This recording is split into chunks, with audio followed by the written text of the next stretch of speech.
analizar, hacer un diagnóstico, hacer una mirada crítica de lo que es el gobierno bolivariano sanchista, como lo llama Rosa Díez en su último libro que no pueden dejar de leer. Rosa Díez, la demolición, la gran traición de Sánchez a la democracia. Es la historia de cómo Sánchez hereda el programa ideológico de Zapatero para culminar esa tarea con la consecuencia de robarnos la ciudadanía, robarnos la democracia, y un análisis, bueno, al estilo, como ya saben, al estilo magistral, que solo lo puede hacerlo Rosa Díez, a quien le agradezco muchísimo que esté del otro lado de la conexión.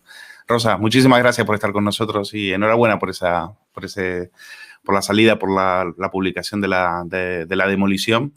Y la primera pregunta que quiero comentar contigo es, tú hablas de la parasitación de las instituciones por parte del PSOE, que ya había comenzado con Zapatero. El primer capítulo está dedicado a Zapatero y es espectacular. Ahora, la pregunta es, Zapatero siempre ha mirado, por ejemplo, a Iglesias como un hijo ideológico suyo, ¿no? De hecho, el papel de Iglesias en Venezuela se empequeñece ante el papel de Zapatero como canciller de Maduro. Entonces, ¿dónde empieza el proyecto de Zapatero y dónde empieza el proyecto de Podemos? Porque a veces cuesta ver las diferencias entre uno y otro. Bueno, yo no sé si, bueno, primero gracias por esta invitación y encantada de estar con vosotros analizando la actualidad política a propósito de este último libro. Yo no sé, mira, si como tú dices, Podemos o Iglesias es un hijo ideológico de Zapatero. Yo diría que no. Diría que el mayor drama en términos democráticos de lo que está ocurriendo ahora en España y de lo que ha ocurrido y ocurre con el Partido Socialista Obrero Español, que otrora fue un artífice importantísimo para la transición entre la dictadura y la democracia, el mayor drama es que a partir de Zapatero la ideología clásica, el sentido clásico del término ideología, de defender una posición en determinados postulados políticos, más de izquierdas, más de derechas, más centrados, más liberales. La ideología clásica desapareció en el Partido Socialista Obrero Español.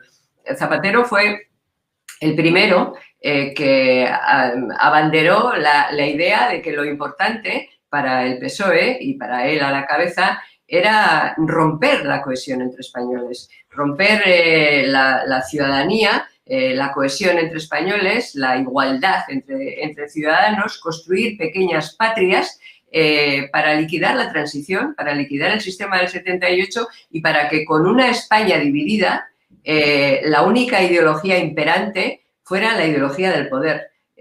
Zapatero tomó esa decisión, o sea, transitar de la primera a la segunda transición, impulsar una segunda transición, él lo explicaba, para romper la derecha, lo explicaba él en el seno del Partido Socialista, para dividir electoralmente a la derecha y para conseguir de esa manera que el Partido Socialista Obrero Español tuviera mayoría, aunque tuviera menos votos que nunca. O sea que la ideología del Partido Socialista desde la época de Zapatero es el poder por el poder y para ostentar el poder. Y si para eso hay que romper la ciudadanía, para eso hay que romper España en los términos democráticos de la palabra España, lo que significa la nación democrática, pues se rompe. Y bueno, en ese sentido se parece mucho a Iglesias o se parece mucho a Maduro, digo, estos dirigentes del PSOE, porque ambos no tienen otro objetivo que el totalitarismo, que el poder totalitario. ¿Por qué totalitario? Porque han de eliminar los controles democráticos. Y eso es lo que dramáticamente está ocurriendo hoy en España. Este libro arranca con Zapatero, pero es una disección del sanchismo, es una disección de Pedro Sánchez. Sánchez recoge la herencia de Zapatero, como dices, de un PSOE sectarizado y envenenado. Y la pregunta es que si notas diferencias, a pesar de en lo ideológico parece que hay muy pocas, pero como políticos, te pregunto, entre Rodríguez Zapatero y Pedro Sánchez, ¿qué diferencias marcarías? Bueno, Rodríguez Zapatero es imprescindible para entender a Sánchez. Quiero decir que si Zapatero no hubiera sectarizado las bases del Partido Socialista, que fue su banco de prueba, para a partir de ahí sectarizar a la sociedad española y quebrar la convivencia entre españoles, Sánchez no hubiera podido heredar ese país y ese partido en el que hacer todo lo que está haciendo en este momento. Desde el punto de vista ideológico no hay ninguna diferencia, es el poder por el poder, o sea, como sea y con quien sea. Gracias a que Zapatero llegó primero, Sánchez ha podido hacer cosas que Zapatero no pudo culminar, como por ejemplo sellar la traición con ETA y con sus herederos, que Sánchez los ha sellado con sus herederos y de qué manera. Digamos, por tanto, que como bien dices, desde el punto de vista ideológico no hay ninguna diferencia. La diferencia yo diría que está en su personalidad, en la personalidad del uno y del otro. Zapatero era un tipo que presumía de tener talante. ¿Tú te acuerdas de que se decía, oh, el talante, ¿no? Entonces, presumía... Y suerte, y baraca. Bueno, Baraca, por supuesto, pero eso eran los tontos que decían que tenía Baraca, porque vamos, o sea, eso ya, en fin. Pero él en sí mismo presumía de ser un buen tipo. Sí. Lo decía incluso, de ser un buen tipo, el talante y tal, pero él presumía. Entonces, se gustaba con la imagen de buen tipo. De forma que todo lo que hacía, como era un buen tipo, pues pero él se gustaba, acariciaba esa imagen y se gustaba. Sánchez tiene una personalidad psicopática, absolutamente. O sea, le da igual. O sea, la definición de la psicopatía como personalidad es un tipo que no tiene ningún tipo de empatía con nadie y que no le importa, por tanto, nada de lo que los demás piensen de él. Entonces, hay, digamos, esa diferencia que es notable, porque notable a la hora de actuar. Porque Sánchez no tiene ningún tipo de limitación. O sea, la limitación que al otro le podía costar, o sea, que quería que le vieran como una buena persona, a este le da igual. O sea, le da igual lo que piense el uno o el otro, lo que digan, porque él va a lo suyo. No tiene ningún tipo de limitación, no tiene ningún tipo de escrúpulo y además, lo que te digo, como tiene una personalidad psicopática, no hay empatía con nadie, ni con los que sufren, ni con los que gozan, ni con los que le critican, ni con los que alaban. Él va a lo suyo y claro, eso es peligrosísimo, porque claro, para ir a lo suyo se alía sin ningún tipo de vergüenza con los enemigos jurados de la democracia, enemigos jurados y mortales de la democracia. Le importa un bledo, dice, no lo hará, pensábamos hacer nada. Eso no lo hará, no, porque sus bases, decían ingenuamente, como si hubiera bases en el Partido Socialista, no le permitirán. Los varones, como si hubiera varones, no. Sí, o sea, no solo se lo permiten, sino que le da igual, porque él se ha apalancado en la institución, no necesita otra cosa que el boletín oficial del Estado. Y lo utiliza, ya tiene el boletín oficial del Estado. En tu libro se certifica que España es una democracia débil, parece indiferente a la piratería y el aventurismo, dices textualmente, porque Sánchez aprovecha, según tú, nuestras debilidades, porque ahí hay estrategia, es decir, aquí no hay ignorancia, no hay descuido, que lo de Sánchez es traición y estrategia. Pero, ¿qué nos cabe a nosotros también? Porque, es decir, esta gente no cayó del cielo. Esta gente fue elegida. Nosotros nos hemos dejado, o el votante socialista se ha dejado engañar. Te voy a poner un ejemplo para que lo veas. ¿Por qué no Pablo Iglesias? ¿Por qué Pablo Iglesias es el obstáculo? Vamos a ver, hay tres motivos. Algunas veces hablando con Pablo Iglesias también en privado, pero también en público le he escuchado defender que en España existen presos políticos. Y yo le he dicho que en España no existen presos políticos y que, lógicamente, ante una crisis que va a necesitar de un gobierno dialogante, que es lo que yo defiendo dentro de los márgenes de la Constitución, necesitamos tener las ideas claras, necesitamos un gobierno cohesionado. No me puedo permitir el lujo de tener, ante una de las mayores crisis de Estado que vamos a vivir durante las próximas semanas y meses, de estos últimos 40 años de democracia en España, no me puedo permitir el lujo de tener a un vicepresidente del gobierno que, por lealtad, lo único que haga sea mirar para otro lado o silenciar. Pero él ha dicho lo que tendrá que hacer será que sería leal a la política que usted decidiese. Pero si habla de presos políticos. Yo no... Rosa, esto es muy actual teniendo en cuenta las declaraciones de Iglesias esta semana en el ARA, diciendo que vivimos una situación de excepcionalidad y de anormalidad. Ahí tienes a un presidente en campaña mintiendo sin escrúpulos a las ciudadanías. Pero nosotros esto lo va a terminar pagando. Vamos a ver, claro que lo va a terminar pagando, pero lo terminará pagando electoralmente en algún momento yo espero que algunas cosas las pague no solo electoralmente, sino sentado en el banquillo de los acusados, algunas de las cosas que ha hecho, quiero decir, y que está haciendo, pero la cuestión es que en España, en fin, tenemos una democracia tan joven, tenemos una Constitución que es de las más avanzadas del mundo democrático, desde luego de nuestro entorno democrático, pero en España no se ha hecho pedagogía democrática, no se ha educado en valores, no se ha educado en la necesidad de defender la democracia, no se ha educado en los valores democráticos y en España todavía hoy a los pillos se les valora, la pillería se valora y la mentira no se castiga.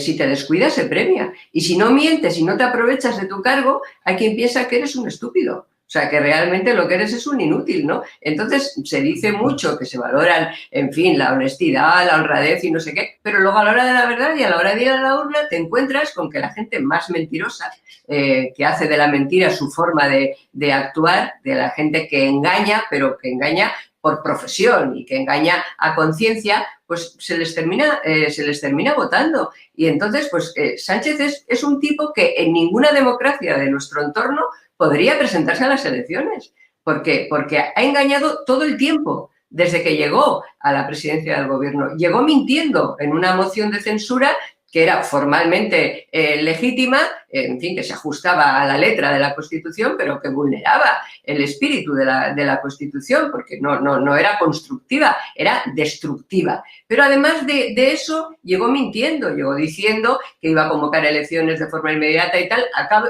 Estuvo un año, todo lo que pudo, alargó todo lo que pudo ese primer periodo excepcional, al que había llegado con un compromiso que no cumplió, y se presentó a las elecciones después diciendo justamente lo contrario de lo que ha hecho. O sea, comprometiéndose a hacer justamente lo contrario. No solo que no iba a formar un gobierno con Iglesias, que cerradas las urnas presentaron el gobierno que ya tenían pactado previamente, porque un gobierno no se hace en 24 horas. O sea, mintió a sabiendas, sabiendo que quería engañar y que estaba engañando a la gente, sino que todos los compromisos, digamos, legislativos, o sea, todos sus compromisos, aquello que dijo que iba a hacer, ha hecho justo lo contrario. Tú acuérdate que en la campaña electoral se comprometió a reformar el Código Penal para que los delitos por los que estaban los golpistas en la cárcel fueran reforzados, fueran más graves en el Código Penal, para que no se volviera a producir una circunstancia como esa y si se producía el castigo fuera mayor. Pues ¿qué ha hecho? Justo lo contrario.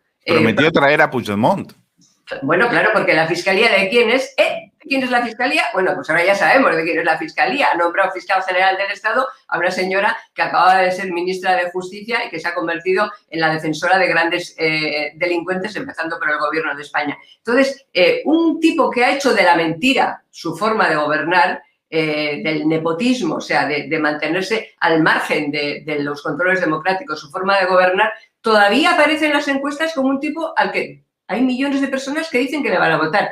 ¿Por qué se produce eso en España en este momento? Pues entre otras cosas porque el PSOE lleva años envenenando a la sociedad, dividiendo a la sociedad entre buenos y malos españoles, porque el banco de prueba que primero fue el PSOE se ha trasladado durante los gobiernos de Zapatero y durante el gobierno de Sánchez al conjunto de la sociedad, porque han conseguido los dirigentes del Partido Socialista, estos traidores a la democracia que en 2 años han liquidado toda la tarea de cohesionar a los españoles que hicieron sus mayores, han conseguido que en las bases de izquierdas, de lo que ahora se llama la izquierda, y desde luego en las bases del Partido Socialista, el enemigo principal sea lo que ellos llaman las derechas, y no los enemigos jurados de la democracia, los terroristas y los golpistas. No, los enemigos del PSOE no son los terroristas y los golpistas, a los que abrazan y llaman progresistas. Los enemigos del PSOE son las derechas, que llaman ellos, que es una fórmula goebbeliana también de unir a todos los adversarios en uno solo, digo goebbeliana de Goebbels, del gran propagandista de Hitler. Bueno,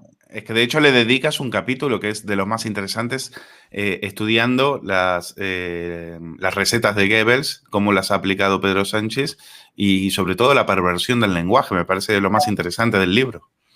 Claro, es que efectivamente, o sea, todo está inventado, ¿no? Transitar de un sistema democrático, de un Estado de Derecho, a un sistema totalitario, sin que medie sangre, requiere ir eliminando todos los controles democráticos, requiere pervertir el lenguaje, llamar a las cosas por los nombres que no son. A partir de la perversión del lenguaje se pervierten las instituciones y a partir de ahí se pervierte la propia democracia. Sánchez aplica en España. La estrategia la define Sánchez. La estrategia es superar el sistema del 78, liquidar el sistema del 78 y dividir a la sociedad para tener más poder, aunque tenga menos votos, y hacerlo con los enemigos jurados de la democracia como socios principales. Pero para eso, como digo, sin que medie violencia, hace falta hacerlo. Si lo haces desde las instituciones, tienes que liquidar todos los contrapoderes y convertir a las cosas a través del lenguaje en lo que no son. Es un gobierno progresista, un gobierno apoyado, por ejemplo, por comunistas que en la Unión Europea consideran autores de crímenes de lesa humanidad y que siguen defendiendo la historia de esos criminales. Es progresista estar apoyados en el gobierno por criminales terroristas de ETA que mataron a 857 de nuestros conciudadanos, asesinados vilmente para que no se obstruyera la democracia. Es progresista tener como apoyo a los golpistas, a los que han cometido el otro segundo gran crimen que hay contra la democracia, que es el golpismo. Y todo eso se hace aplicando, desde el punto de vista, táctico, los principios de la propaganda de Goebbels. España hoy está dirigida en términos de aplicar las políticas, de cómo se explican las políticas, por un publicista, que es Iván Redondo, que es el que aplica la estrategia de Sánchez. Entonces, los 11 principios de la propaganda de Goebbels, que tienen como objetivo cambiar la percepción que tiene la sociedad de lo que está haciendo en aquel momento el gobierno y el nazismo, pues se van aplicando punto por punto, desde el principio en el que se aglutina a todos los adversarios en uno solo, convertido en enemigo, las derechas, el trifachito, la extrema derecha, o sea, solo hay un adversario que es enemigo, hasta, el principio que supone culpabilizar siempre a los demás de lo que uno mismo está haciendo, y si es imposible, inventarte mentiras y acusarles a los demás de ello. A otro que es trascendental en este momento, y por eso escribí el libro, en el que se multiplican las barbaridades que está cometiendo el Ejecutivo, y como no te da tiempo de contestar a una porque ya tienes sobre la mesa la siguiente, pues ese principio de acumulación hace que al final pues parezca que no está pasando nada, porque sencillamente te pierdes en el bosque, o sea, no eres capaz de ver lo que está ocurriendo. Es verdad, porque fíjate que a fines de 2020... en un momento determinado ponen el pie en el acelerador y sacan la ley CELA, sacan la ley de eutanasia y sacan los presupuestos pactados con Bildu prácticamente en tiempo récord. Y no les dio tiempo a nada, ni siquiera a reaccionar a la oposición, y se los llevaron por delante. Y al final el estado que te queda como ciudadano, te quedas en estado de shock. Sí, pero ni a la oposición ni a los ciudadanos, que perdemos la perspectiva de lo que está ocurriendo. Ahí está. Porque, a ver, para perder la perspectiva de lo que está ocurriendo, tienen también un aliado fundamental, no solo una estrategia. Es que lo que pasa en España, y eso es lo que trato de explicar en el libro, y yo creo que queda claro capítulo por capítulo, no es producto de la ignorancia o del sectarismo, de la incapacidad del gobierno, que lo tienen, en cantidades increíbles. No, es consecuencia de una estrategia. Y para que esa estrategia cale, bueno, pues es muy importante tener los medios de comunicación al servicio del gobierno, al servicio de la estrategia, y tener un país en el que los grandes medios de comunicación, o sea, la inmensa mayoría, se dividen entre públicos y concertados. Públicos porque viven de recursos públicos íntegramente, no porque presten un servicio público, y concertados porque les pagan les paga el propio gobierno también con los recursos públicos, y al final lo que le llega a la gente, lo que sale por la televisión continuamente, pues son los logros, entre comillas, del gobierno y las barbaridades, las maldades de la oposición, a la que se le responsabiliza absolutamente todo. Por eso llega una ley como es para la educación, que es la ley CELA, que lo que establece es el adoctrinamiento en la escuela, es decir, generaliza el adoctrinamiento, lo que ya se venía produciendo desde hace años en las comunidades autónomas donde hay nacionalistas, porque en las comunidades autónomas donde hay nacionalistas, como explico también en un capítulo del libro detalladamente, la escuela es nacionalista. Los profesores son mayoritariamente nacionalistas, educan a los niños en el odio y en la mentira. Bueno, pues la ley CELA viene a echar una mano a que lo que hasta ahora se resolvía en los tribunales, es decir, el derecho, por ejemplo, de los padres a que sus hijos sean educados en la lengua materna, no a que estudien español, sino a que sean educados en español, en la lengua materna. Bueno, pues hasta ahora eso se llevaba a los tribunales, aunque luego la comunidad autónoma en concreto no aplicaba las resoluciones de los tribunales. Bueno, pues viene la ley CELA para que el adoctrinamiento sea legal, para que se convierta a través de una ley, el adoctrinamiento sea legal y para expulsar a la lengua común, que es la lengua más competitiva, el instrumento más competitivo que tienen en sus manos precisamente las personas y las familias que más necesitan del Estado, la gente con menos recursos económicos, porque los que tienen dinero llevan a sus hijos a colegios privados que les educan en inglés, en francés y, por supuesto, en español o en alemán. Bueno, pues para excluir a la lengua y excluir, por tanto, a las personas que más necesitan de ese instrumento de la escuela, llega la ley CELA y se aprueba en pleno estado de alarma y se aprueba en un trámite de urgencia y se aprueba sin dar la voz a los sectores directamente afectados, que somos todos. Y pasa particularmente casi desapercibida, porque mientras está tramitándose eso ya tenemos sobre la mesa el otro escándalo, que puede ser desde que han decidido indultar a los golpistas, en fin, indultarles, o vete a saber si otra cosa a los golpistas, o pactar los presupuestos con Bildu, abrazándose en el Congreso de los Diputados con ellos como si fueran un partido político normal y no un partido político que pide a los criminales que están en la cárcel que le echen una mano, porque es que lo están pidiendo en este momento. En fin, hay tantos escándalos, tantas barbaridades, que la gente no le da tiempo a reaccionar, o sea, que no puede reaccionar porque además lo que percibe a través de los medios de comunicación no es lo que está ocurriendo, sino lo que ellos quieren que creamos que está ocurriendo. Rosa, perdona si salgo un poco del libro, pero siempre llevo tiempo queriendo preguntarte sobre cuando vemos a Bildu, cuando vemos a Otegi, cuando vemos que ahora dirigen el Estado y presumen de venir aquí a Madrid a tumbar al régimen, que ellos no están aquí de vacaciones, que ellos vienen a jugar en serio, y cuando Pablo Iglesias, Junqueras dice que Otegi es ya lo ves en los mítines ahora haciendo campaña en Cataluña, y Pablo Iglesias no tiene más que elogios ante él, y el momento del pésame por el etarra muerto en la cárcel de Sánchez a Bildu, pues es un momento que aparece varias veces en tu libro. Y yo me acuerdo mucho en febrero del 2012, cuando UPyD pidió apoyos para una moción para empezar a ilegalizar, para pedir ilegalizar a Bildu. Y Partido Socialista y Partido Popular se opusieron. Se opusieron. Entonces, ¿qué responsabilidad les cabe de aquel 2012 ahora por no haber frenado esto a tiempo?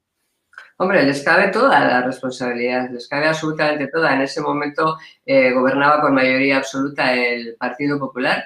Pero yo recuerdo aquellos debates, lo llevé más de una vez al Congreso de los Diputados, ¿no? Que se iniciara un proceso de ilegalización, porque realmente en la sentencia que se les permitió acudir a las elecciones, tanto del Supremo como del Constitucional posteriormente, se establecían, digamos, limitaciones. Y porque ya en aquel momento, en el 2012, las limitaciones que establecía la sentencia que les permitía presentarse a las elecciones ya las habían superado, es decir, estaban incumpliendo. O sea, se podía haber iniciado un procedimiento de ilegalización con toda claridad. Bueno, yo recuerdo perfectamente que los insultos me llegaron igual desde los bancos de la derecha que desde los bancos de la izquierda, desde los bancos del Partido Popular que desde los bancos del Partido Socialista. Son responsables, ya lo creo. El Partido Popular, no sé si por incompetencia, por ingenuidad, por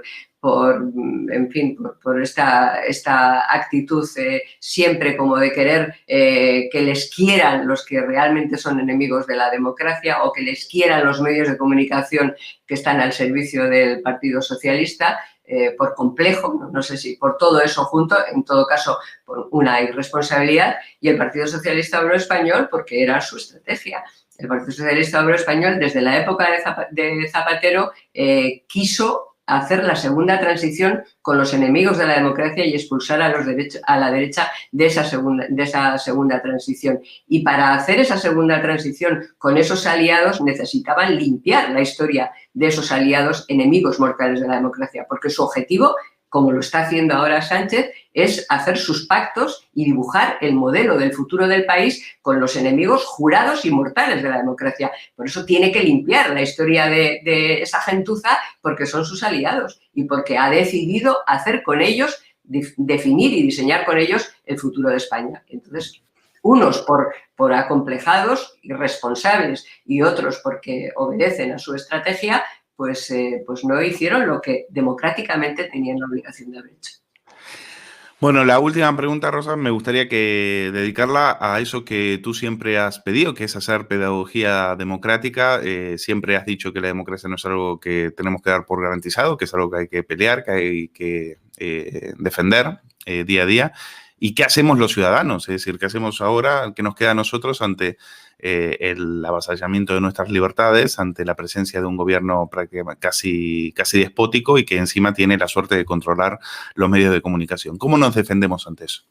Pues mira, primero tomando conciencia de que eso es así. Es decir, que es verdad que tienen muchos medios de comunicación a su servicio, pero también es verdad al servicio de esa estrategia involucionista.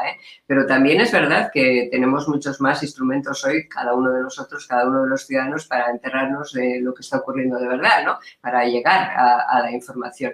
O sea, que lo primero de ellos, de todo, de lo que hay que hacer, es tomar conciencia de lo que está ocurriendo. De que lo que ocurre, como digo, no es, en fin, ni una epidemia que ha llegado, política que ha llegado sin que nadie la esperara y sin que nadie pudiera evitarla, ni es una tragedia natural. No, obedece a una estrategia y frente a esa estrategia hay que organizarse. Lo segundo es, en fin, no resignarse, que va muy unido a lo primero. No estamos condenados a tener un gobierno que pueda perpetuarse en el poder, logrando destruir lo que generaciones de españoles han construido antes que nosotros. Un país libre y democrático en el que todos los españoles tenemos derechos y no tenemos por qué renunciar a ninguno de ellos. Y lo tercero, estar, también muy en relación con esto, estar preparados para rebelarnos desde todo punto de vista y desde todos los frentes. A ver, tú y yo hoy estamos hablando, yo he escrito un libro, escribo artículos, vosotros escribís en vuestro periódico, habláis, o sea, os enfrentáis a la realidad, no os dejáis, en fin, amedrentar, o sea, sois libres, ejercéis vuestra libertad. Bueno, cada uno de nosotros tenemos que hacer eso también. No tenemos que esperar a que los partidos políticos nos lo hagan.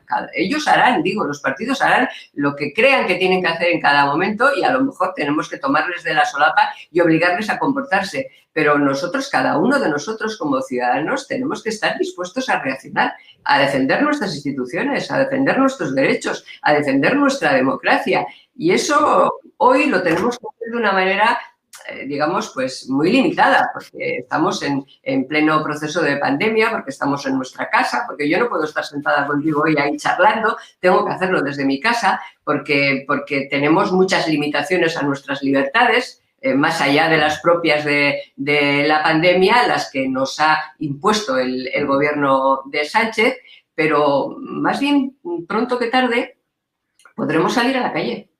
Y podremos salir a la calle a defender las instituciones y a correrlos a gorrazos a quien quieren destruir las instituciones democráticas.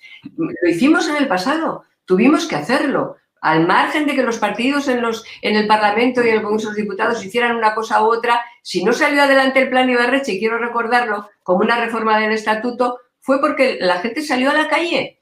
Salió a la calle por millones, por centenares de miles a defender las instituciones y a defender la democracia. Entonces lo sacamos los de Basta Ya y otras muchas asociaciones. Ahora habrá que salir también, habrá que salir y plantarles cara para defender la democracia y para defender las instituciones. Oye, que no estamos condenados, que no hay que resignarse, que no nos van a ganar, que de otras más duras hemos salido y que, oye, que, en fin, hay que señalar a los traidores, hay que llamarles por su nombre, hay que señalarles todos los días y desde todas las tribunas y hay que decirle a la gente que vamos a ganar, porque vamos a ganar, o sea, porque vamos a ganar. Porque no podemos perder, porque quiero decir, porque es en legítima defensa, porque no podemos perder. Bueno, y una de las claves va a ser este libro. Gracias por la inyección de ánimo, Rosa. Quedan muchas preguntas pendientes, pero yo les invito a... No puedo tener a Rosa Díez durante 3 horas, que es lo que me gustaría, hablando con ella, así que los que tengan preguntas que vayan y ya mismo se sumerjan en su libro La Demolición. Rosa Díez, gracias, un placer. Gracias a vosotros.